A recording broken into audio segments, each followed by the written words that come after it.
প্রথমবারের মতো ৪,০০০ মুসল্লি কেরানীগঞ্জের কানারচর কদমতলী কেন্দ্রীয় কবরস্থান সংলগ্ন ঈদগাহে ঈদুল আজহার নামাজ আদায় করে। মুসলিম উম্মাহর দ্বিতীয় বড় উৎসব পবিত্র ঈদুল আজহা মহান আল্লাহ তাআলার সন্তুষ্টি অর্জনের উদ্দেশ্যে পশু কুরবানির মধ্য দিয়ে দেশের মুসলমান সম্প্রদায়ের অন্যতম প্রধান ধর্মীয় উৎসব ঈদুল আজহা পালন অনুষ্ঠিত হয়েছে।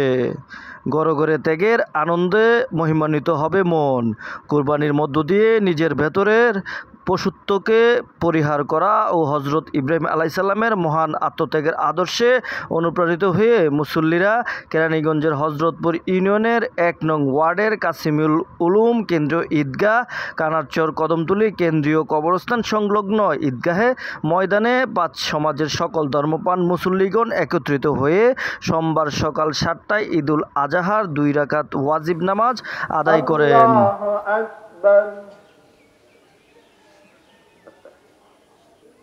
আসসালামু আলাইকুম ওয়া রাহমাতুল্লাহ। আসসালামু আলাইকুম ওয়া রাহমাতুল্লাহ।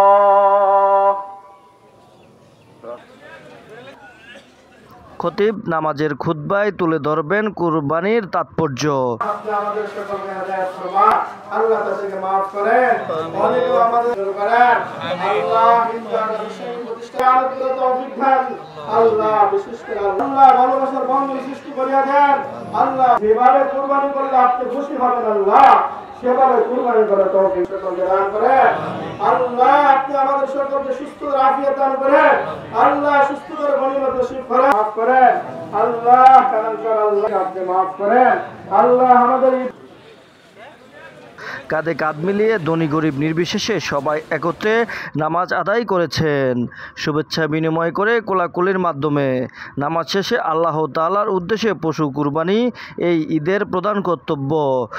পরে আরও 2 দিন অর্থাৎ 11 ও 12 জিলহজেও পশু কুরবানি করার বিধান আছে। হজরতপুরে বৈরী আবহাওয়ায় কিছুটা ভাটা পড়লেও নামাজের জামাতে বয়ান পেশ করেন অত্র এলাকার কৃতি সন্তান হাফেজ মাওলানা মুফতি বাহারউদ্দিন সাহেব।